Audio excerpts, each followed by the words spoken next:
Nuclear revenge. My girlfriend cheated. I never let her forget. This isn't just a story of revenge. This is a story of how revenge hurts both parties. To this day, a good revenge story gives me a warm, bubbly feeling inside.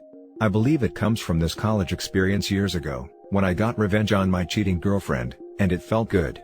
I know I'm not supposed to enjoy it, but I can't deny how satisfying it feels. It's probably one of my favorite feelings in the world, even though I'm ashamed to admit it. So, I decided to write my first post about this because I don't tell the story often. It is so extensive and honestly just makes me look bad. I'm going to try my best to not paint a picture where my ex looks as bad as possible, and me as innocent as possible. I want to write this accurately as I can, even if it makes me look bad. Bit of context and backstory. At the time of this story, I played Division I NCAA basketball at a school, so I traveled a lot, weekly in different cities and states, and my entire life revolved around this. During the events of this story, I was in the early stages of a horrible substance and alcohol habit. Years after this story, I ended up getting sober and joined a program whose name you can find at the front of almost any phone book. I am sure many people reading this are also sober and will understand how we addicts/alcoholics can be. This story is an effort to explain a character defect that manifested from the events in this story that lead me down a very dark path. However, I don't mean this story to come off in a self-pity kind of way. Lastly, I was always a good kid. I was never troubled. My upbringing was very difficult, but I was able to keep an overall kindness in my spirit to other people, and almost always did the right thing or took the high road. When it came to dating, I knew people cheated in relationships, but at the time of this story, I always chalked it up to other people not doing things the way I did.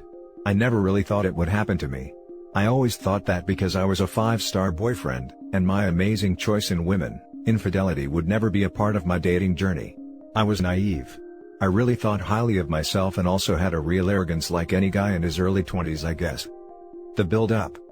I was in my junior year in university and I had been single for about a year, after me and my high school girlfriend finally broke up after 3 years. I checked that relationship off as my learning experience, and I now knew what to look for in my next girlfriend. The next woman I chose to have a relationship with I would most likely marry and start my future with. I know, I was young and dumb, and thought I knew everything, lol. I had my eye on this girl at my school. We will call her Lisa.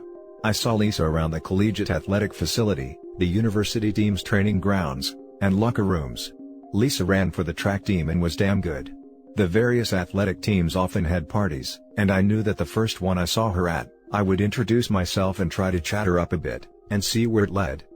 Soon enough, I see Lisa at one of these parties and we pass each other on the stairs. We make eye contact and she smiled at me. I sparked a conversation with her, and after going back and forth a bit, we exchange numbers. We begin the classic American style of flirting where we constantly just hint things back and forth indirectly. We slowly progress the relationship in this manner for weeks. Sending texts back and forth, hinting that we were interested in each other, but also playing it cool to not let the other person know we had a crush on them. At the time, she was on a break with her current boyfriend who was a popular player on the football team. She ended up leaving him completely to date me. This should have been a red flag obviously, but remember, I had severe hubris. At the time, her leaving him to date me just gave me a superiority complex. I was playing good in sport, and if she was willing to leave this guy for me, then she will never leave me for another guy. Laughing my butt off, I was a freaking idiot. I can't express how much I was into Lisa. I was addictively attracted to her, and had that weird feeling of, I can't believe my crush is actually into me too. I really was so drowned and blinded by my crush on her that I missed so many red flags, but our relationship began progressing really fast. Because of this, I didn't really do a proper inventory on why I liked her so much. Fast forward like 8 months later. We are together officially. Lisa has her own athlete dorm room, but I was a couple years older than her and was working during the summers full-time and part-time during school/season, and had my own apartment near campus, and Lisa was basically living with me. She even would stay there when I was out of town, which was like 3 or 4 days of every week because we were in season, and the team was flying all over the country. Me and Lisa were deeply in love regardless. At the end of the season, I had planned 2 massive back-to-back parties. One was for my teammate's birthday, Friday night, and then my birthday, Saturday night. They just happened to be one day after the other, and luckily landed on a Friday and Saturday night. Me and Lisa got drunk Friday night and had some unprotected action. Lisa kept a period tracking calendar app on her phone. She was asleep and I drunkenly remembered she always marked down in her calendar when we had unprotected X, so she knew if she should be worried if she missed her period. She missed her period often because she was an athlete. My inebriated brain thought she should put it in her calendar now, because we would forget the next day since we were so messed up. So, I woke her up and said, "Can you put in that calendar that we had unprotected X?" At this point it was like 5 a.m. and we were that 5 a.m. kinda drunk where you're mostly just tired. She unlocked her phone and opened the app, and before she could even do it, she fell back asleep. So, I took the phone while it was still unlocked and proceeded to try and figure out how to put it in her calendar myself. Side note, through our entire relationship, Lisa went through my computer and phone constantly. She was very insecure and always had her suspicions. I didn't care that she was doing this all the time. She never found anything, because I never did shady stuff, ever. Again, looking back at this, it's an obvious red flag I missed. Remember, I thought this girl would never cheat on me. So, this wasn't one of those stories where I went through her phone looking for something and subsequently finding it. In this case, I was innocently trying to navigate this damn period calendar while I was drunk, and I was not suspicious at all. When I looked at the period calendar app on Lisa's phone, I saw all kinds of little markers on different days of each month.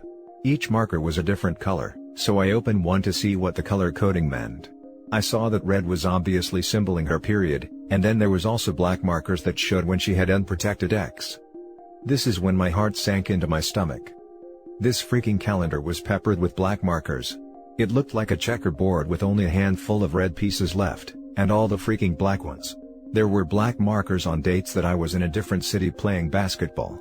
I proceeded to open all of black markers going back for our entire relationship. We did not have unprotected action very often. Maybe once or twice a month.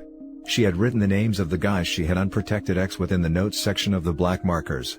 There was a total of 4 guys throughout the entirety of our relationship that she allowed to penetrate her raw. Some months, there was almost dozens of those freaking black markers.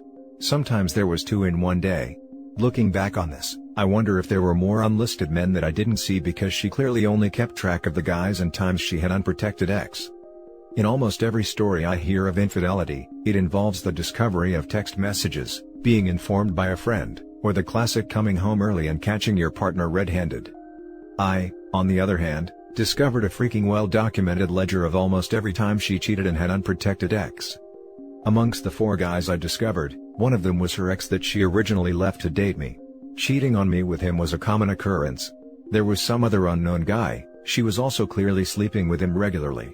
The last 2 fellas looked to be just a one-time thing, but again like I said, these markers were just the times she had action without a protection.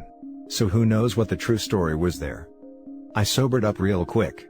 I proceeded to look through Lisa's texts and calls and found nothing. However, at the time, Android phones had a folder where you can see deleted texts but not the contents of the messages.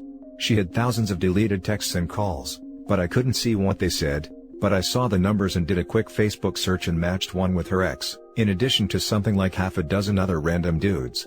The worst part was, I found 2 of my teammates. One guy I was actually pretty close with. I just put the phone down after a few minutes. The evidence was overwhelming. The more it seemed to look at the phone, the more my insides began to hurt. I felt so defeated. I can't fully describe the feeling, but I'm sure anyone reading this that caught a significant other cheating knows what I'm talking about. I felt so stupid for trusting her and having no suspicions of her. I couldn't stop thinking about how I regretted all the times that I had an opportunity to cheat, and remain faithful to Lisa. I felt like an idiot for not cheating on her when I could have. My loyalty felt like a waste. I know it sounds ridiculous, and irrelevant to the fact that she was unfaithful. I think I obsessed over that because if I had cheated as well, I wouldn't have hurt so much in that moment. All I could think about was about how much I was hurt. I would do anything to not feel the pain and embarrassment anymore. Question: am I the only one who thought this way after catching their partner cheating? I'm curious about this. I proceeded to leave my apartment and go for a long walk. I had never felt the emotions that were coming up and didn't know how to process them. My ego felt like it was literally dismantled in front of me. I wasn't sure what to do, and I was too embarrassed to tell anyone. My sadness quickly turned to anger. I knew I was gonna get my revenge, I just didn't know how yet. I was seething with rage and wanted to make sure she never recovered from this. My roommate/teammate and best friend at the time, who was sleeping on the couch in my living room. We will call him Bono, an Eastern European kid who stood 7 foot tall and was as Russian in demeanor as you can imagine. He also had an equally ridiculous real-life name, hence, Bono. Well, Bono called me shortly after I started my walk. I answered and he asked where I was. I asked him to keep this between us, and told him what happened. He stays on the phone and goes into my room and I hear him in his Russian accent yell at her, "Yo witch, you cheated on OP?" Then I faintly hear her inaudibly say something in the background, and him yelling at her to get out of the apartment. After hearing some scuffling, Bono gets back on the line and says, "Yo, she gone, come back and let's talk." I head back home, and me and Bono go over what had happened. Things don't get sappy because we are both complete alpha males who both come from cultures where men don't cry, and neither of us really knew what to say or do in this situation. He makes his best attempt to comfort me and says, "Tonight is your birthday, we gonna get messed up and find you some sloats." Screw her. I never liked her anyway. Oh yeah, this day was my birthday. Forgot about that part. Me and Bono go out for breakfast. I am still a little drunk. My phone is blowing up with calls and texts from Lisa. I tell her I saw everything on her phone, and I can't stand to speak with her, nor look at her. She keeps trying to convince me to let her come to my birthday party, and I make it clear I don't want her there. She clearly was concerned about exactly what Bono suggested to me earlier when me and him chatted. Lisa's entire reputation and popularity revolved around the fact that she was dating me. I think most people didn't like her in the first place, but put up with her because we were together. She knew that if I acted single at my birthday party and she didn't show up, everyone would know something was askew. I think Lisa was more worried about being embarrassed than our relationship. I don't remember much of what happened that night, but one of my friends sent me a little package for my birthday from California, filled with some really good grass, hash, moon rocks, some pills and the devil's dandruff, and I proceeded to do a glorious swan dive into an intoxicated oblivion. All I remember is sitting on my chair at the pregame for my party. There were 2 girls sitting on the arms of the chair, and I still have a photo of that moment and I remember it vividly. We were preparing to head out. I had a few tables downtown at a popular nightclub. The booze and D's were the only thing that made me feel normal. I had my sunglasses on and clearly had that happy loaded grin on my face. The longer you look at the photo of me on that chair, you can tell I'm hiding a huge amount of hurt. Sitting on that chair, the cocktail of substances start to take effect. This was the first time I ever used substances not to party, but to feel better. To make me feel normal. I remember thinking, I want to feel this way for the rest of my life. I am never going to hurt like that ever again. With these, I have control and no one can hurt me again. Oh, how ironic that turns out to be years down the line. I told my teammates and friends that me and Lisa were done, when they asked why she wasn't at the party. I didn't tell them why though. I also didn't show them that I was affected by it in any way, and just played it cool. I tried to focus everyone on the party ahead of us. The revenge. So, this is one of those revenge stories where it was only half planned. I knew I wanted to get revenge on Lisa for hurting me so much, but I kind of just improvised as opportunities came up. My original kind spirit had died at my birthday on the chair. All my morals went out the window. I never cheated in relationships, therefore I believed I would never get cheated on. I realize now how dumb that is, but that's what I thought at the time. I didn't care what collateral damage I caused, as long as my mission to hurt Lisa as much as possible was accomplished. So continued every day of my life with this new selfish mindset. I was sitting at my computer later that next week skimming Facebook, when I saw the profile of one of her track teammates on my feed. That's when I had my first vengeful idea. I decided I was going to attempt to get her teammates to bite the bait that I was about to cast out into the water. Though, I didn't have proof she hooked up with my teammates, she was clearly trying to hide conversations between them. So, I was going to see how many people who are close to her I could passionately hug. Luckily, I had more options than she had when cheating on me. A women's track team is much larger than a men's basketball team. Also much better looking. Lisa's teammate I originally spotted on my Facebook had a boyfriend, but I thought, clearly everyone cheats, let's see if it's true. I proceed to do the little flirty social media dance with her. You know, the one where I like a couple of her photos, she likes a couple of mine back. I shoot her a message, and bam. She's at my house in my bed about a week later. I proceed to do something similar to other teammates of hers. All on her 4x4 relay team coincidentally. 2 of the 3 girls I passionately hugged had boyfriends, and subsequently cheated on them with me, which gave me some real mixed emotions. It stroked my broken ego, and also made me bitter and sad. Giving me one of those women isn't ish. None of them are loyal attitudes. This is such a typical story of, while fighting monsters, I became a monster. This actually became my go-to strategy, because it accomplished two things in my messed up mind. It exposed a cheater, but more importantly, if they were willing to cheat on their boyfriends, they would, A, be more secretive about it, which meant the drama that would ensue when it came out would be elevated, and, B, it made me feel better about Lisa cheating, because it proved it wasn't me that was the problem. It was women that were the problem. I know it's messed up, but that's what I thought back then. I started to collect something from every girl that I hooked up with, like a bra, a pair of panties, or some jewelry, etc. Not for some creepy reason, but this is important later and was a part of my plan. Sometimes I didn't even have to try. One girl left a pair of very distinguishable shoes. I knew Lisa would know whose shoes they were. They belonged to the girl that Lisa's ex-boyfriend rebounded with after Lisa and him broke up, which highly upset her because it was her friend. Now it would upset her more, because that same girl slept with both of her ex-boyfriends. I especially tried to collect items if it was something that I knew Lisa could distinguish, like a sweater from the women's track team with her teammate's name on it. After some time, I had collected a boatload of stuff. After a couple months or so, one of the Lisa's teammates' boyfriends found out about me and his girlfriend, and it started a big beautiful dramatic explosion of series of events with her and her teammates. This led to all of them finding out about one another's promiscuity. The drama was massive. Even their coaches had to get involved, it got so bad. This made me feel so powerful in such an evil yet satisfying way. I fell in love with the destruction I was causing. The most awesome part about all of it was, that same week, the athletics PR team had put massive posters of me all over campus promoting the next game. They were everywhere. Some of the posters took up the entire side of buildings. So Lisa and her friends had to see me all over campus every day while this drama was erupting all around them. I felt like a triumphant dictator. It was glorious and pathetic at the same time. Their coach even proceeded to have a serious meeting with the compliance department and my team's coaches.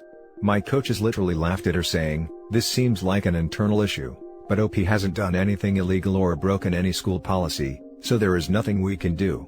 This infuriated the women's track coach. Their team had fallen apart. Their national ranking began to plummet. Then Lisa's coach even got in trouble for being caught tearing down some of the smaller posters of me on campus, in raging temper tantrum. I love it, all of it. I continued to add fuel to the fire, posting photos of me with girls, smiling, being happy, every chance I could on Facebook and Instagram. But under it all, I was bitter. I was so deep into my new mindset, I had already forgotten the kind-hearted naive kid I used to be. I hated my old self, because I let some girl emasculate me. I was so full of self-pity looking back at it, it's depressing. No one really knew though, because I played the cool guy attitude in front of people.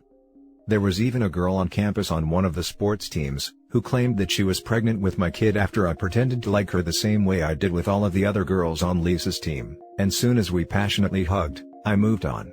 It's a long story, but it turned out she wasn't pregnant, but the news or press that came from that, further dug the knife deeper into Lisa's side. I left a trail of women I deceived, and relationships I destroyed. I feel bad now, but at the time, I didn't care because they were equally at fault in my eyes, since they were cheating on their boyfriends or sleeping with their friend's ex. Quickly, girls became wary of me. Plus, I was running out of potential targets. Damn, I was an awful human being then, the way I was thinking, and I was going after girls that weren't even friends or on the track team with Lisa, but were just around her in daily life. For example, her classmates and as well as her own family. I even flirted with her sister who was married with a kid, and I almost succeeded. She was down, but her and Lisa's dad found out about it and stepped in, and put a stop to it all before we could do anything. Her sister was ostracized, as the news spread within the family.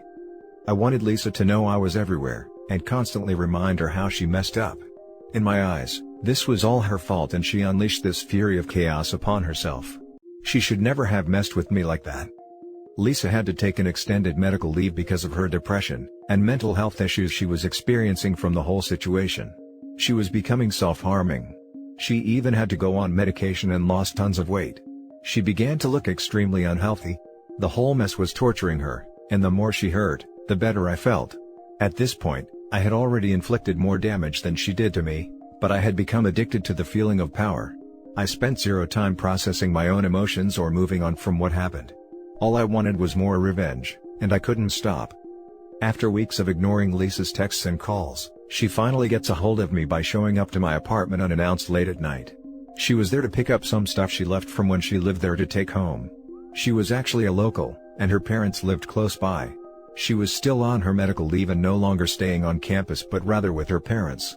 I told her I would bring her stuff to her parents' house that weekend, but I couldn't let her in because I had company.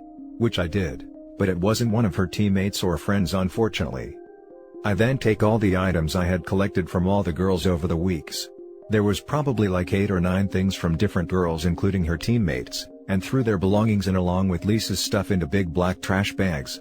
I took the bags to her house, and then called Lisa's dad. I told him I left her stuff on his porch, and to inform his demon daughter. Me and Lisa's dad actually really got along, and he even took my side after Lisa and I broke up. But after all these events transpired, he obviously had a negative opinion of me. 15 minutes after I get off the phone with Lisa's dad, I get a call from Lisa. I answer because I want to hear her reaction to having all these other girls' stuff mixed in with hers. She was sobbing uncontrollably. It sounded like that half-crying, half-mumbling thing people do when they are hysterical.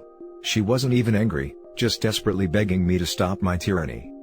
I just smiled and baked in the glory of hearing her hurt. I responded, "Why were there other guys in our relationship? You mixed them into our relationship like I mixed other girls' things into your things." It's perfect little ironic metaphor.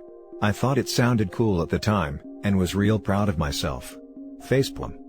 I later found out from one of Lisa's friends, who knew she was cheating on me during our relationship, that Lisa was convinced I was the one cheating on her, because I was always out of town. This doesn't make sense since I was out of town because of basketball, a very legit excuse. Not just randomly on my own accord. You could literally see my schedule on the school's website. I kept in contact with her constantly when I was gone, but obviously when I had practice or team meetings, I couldn't be on my phone. But she didn't have the logic in her brain to figure this out, I guess. I assume it's just an excuse she made to protect her insecurities about the whole fiasco, or to keep face with people who knew she was cheating. Months go by. Lisa comes back to school from her medical leave and we bump into each other at the physical therapy center in our athlete facility building. I see this as yet another opportunity. It had been a while since I did something that hurt her, and I was still hungry for more vengeance. I proceed to pretend like I want to rekindle things with her. She is cautious at first, but eventually bites after about a week. We start to mend our relationship. We proceed for about a month, but I wouldn't call this a relationship. I forbid her to have any male friends, nor is she allowed to go out and party with her girlfriends. I also need full access to all her accounts and her location at all times. It was more like a hostage situation. It gave me a sense of control. Meanwhile, I'm not being faithful at all. This was my plan all along. Finally, she finds out about me sleeping with a girl in one of her classes, and we have a nasty breakup. I told her that she literally knows what it felt like to be me when we last dated. Yet again, I felt triumphant. It was just another chance to hurt her, and I did. After this we don't speak for years. I graduate university and move to Central America. She messages me while I'm there about a year after I moved and about 2 years after we last spoke. At this point, my life has become that of a real degenerate.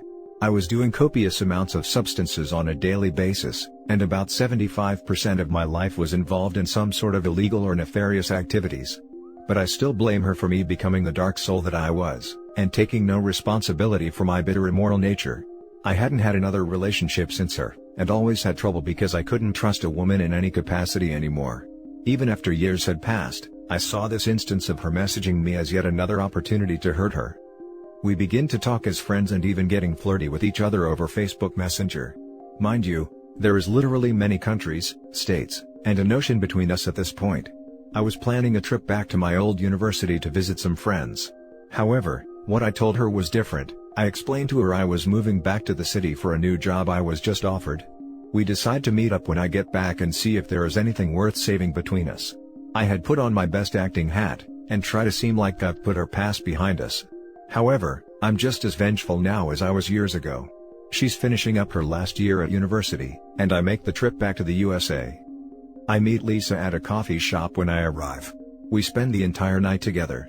From her point of view, it really looks like we had moved past our differences and what happened. We could actually work things out. However, I'm not moving back obviously like I told her. I am only staying 2 nights and she doesn't know this. After hooking up a few times and spending 2 days together, without mentioning anything to her about me leaving, I pack my things and get back on a plane back to Central America. I blocked her on all my social media and communication outlets. This time, I could only fantasize about what happened to her when I disappeared after she thought I had moved back, and supposedly was ready to give our relationship another try. This time however, it wasn't as satisfying as my previous plots of revenge. My substance habit and lifestyle only got worse every year. 3 years later, I was hospitalized and almost died because of my extended use. I was never sober a full 24 hours after the day that went through that freaking period calendar. Looking back, as much pain as I might have caused her with my vengeful life, my new identity that consumed my old one was so tainted with a dark spirit at heart. I think I honestly did more harm to myself with my actions, and led me to down the road where I had no morals anymore. Though I spent the entirety of this story telling everyone of how I kept getting revenge at my ex for cheating on me, as satisfying as it was, I wish I would have spent an equal amount of energy healing myself from the incident.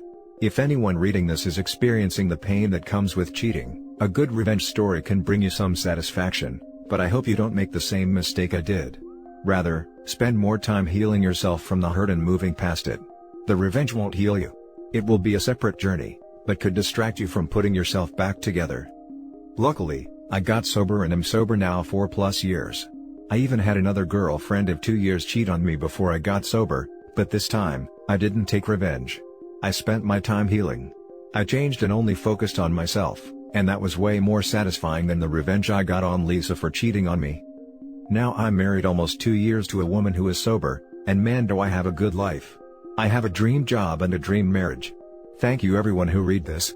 Sorry if it wasn't well written, I never write like this, but I have never told the full story in detail before, and I got a lot out of writing it.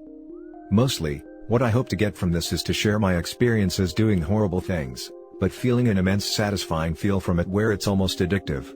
And morphing from generally a good person, to a relatively dark evil one.